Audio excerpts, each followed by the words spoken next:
Assalamualaikum warahmatullahi wabarakatuh.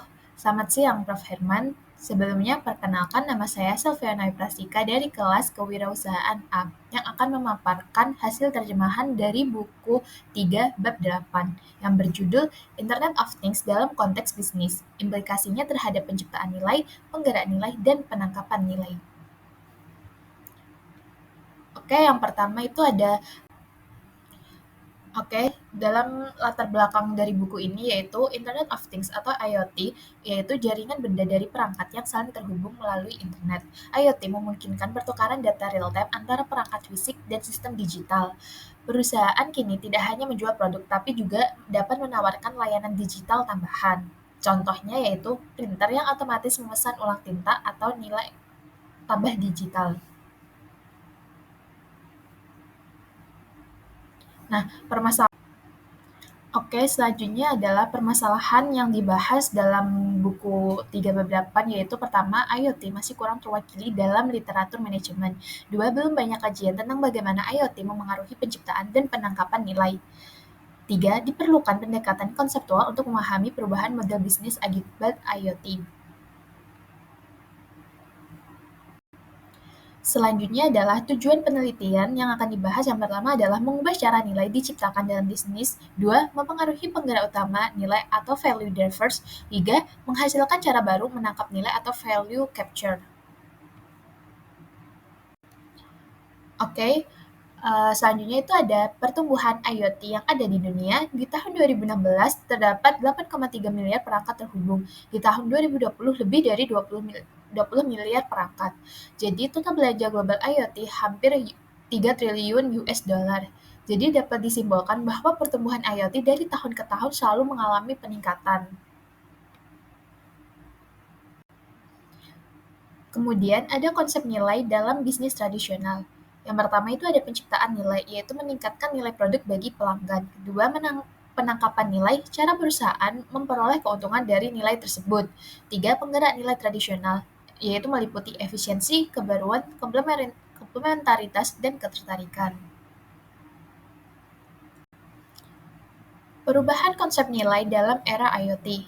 IoT menciptakan nilai hibrida, yaitu antara fisik dengan digital.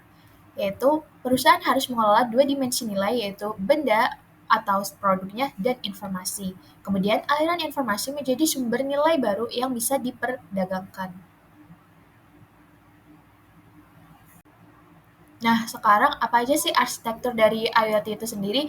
Jadi, IoT ini terbagi dari beberapa bagian. Yang pertama itu ada perangkatnya, yaitu device layer-nya, yang merupakan sensor dan aktuator yang mengumpulkan data. Dua, jaringan atau network layer untuk mengirimkan data dengan koneksi aman dan cepat.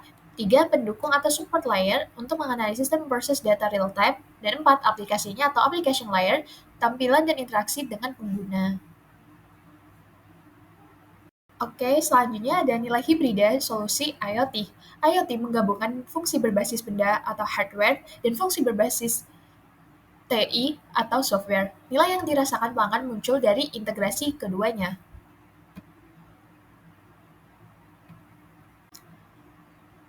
Kemudian ada penciptaan nilai dalam IoT. Jadi ada 3 mode utama dalam penciptaan nilai dalam IoT. Yang pertama, manufaktur untuk peningkatan efisiensi dan produktivitas.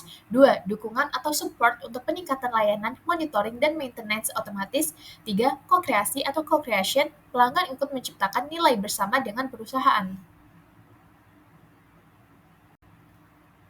Selanjutnya itu ada 6 penggerak nilai atau value drivers-nya. Nah, yang pertama itu ada efisiensi yang berguna untuk menurunkan biaya transaksi. Yang kedua, efek jaringan yang berguna untuk nilai meningkat dengan jumlah pengguna. Tiga, kustomisasi, yaitu produk akan disesuaikan dengan kebutuhan si pelanggannya. Yang empat, servitisasi, yaitu integrasi layanan ke dalam produk fisik. Dan lima, nilai bersama, kolaborasi antar aktor bisnis. Dan yang enam adalah kebaruan inovasi dalam proses produk dan model bisnis. Nah, setelah tadi kita bahas value drivers, selanjutnya kita akan bahas penangkapan nilai atau value capture. Jadi, IoT akan membuka aliran pendapatan baru, yaitu langganan, penggunaan, dan penjualan data. Yang kedua, penggeseran dari pendapatan berbasis unit sampai berbasis nilai. Contoh, jadi mobil listrik akan dijual berdasarkan jarak tempuh atau waktu penggunaan. Oke, IoT dalam bisnis juga akan memiliki tantangan dan peluang. Untuk tantangannya yang pertama adalah keamanan dan privasi data. Jadi harus benar-benar dipastikan data pelanggan nih harus aman. Dan kedua, kompleksitas integrasi perangkat. Dan tiga, pengukuran nilai dan harga. Selanjutnya, untuk peluang dari IoT itu adalah ekosistem kolaboratif antar perusahaan dan inovasi model bisnis berbasis data dan layanan.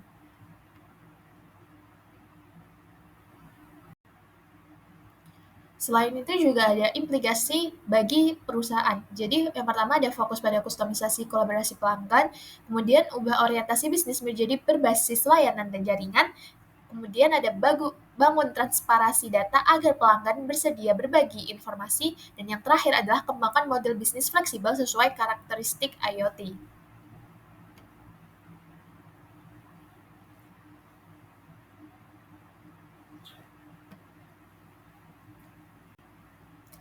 Baik, telah sampai di akhir, yaitu kesimpulan dari buku tersebut dapat disimpulkan bahwa IoT bukan hanya sekadar teknologi, tapi mengubah logika bisnis, menghasilkan nilai hibrida antara dunia fisik dan dunia digital, mendorong perusahaan beralih ke model bisnis berbasis jaringan dan layanan.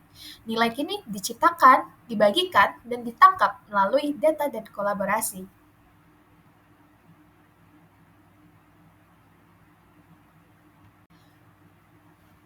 Baik, sekian presentasi dari saya. Kurang lebihnya mohon maaf. Terima kasih. Wassalamualaikum warahmatullahi wabarakatuh.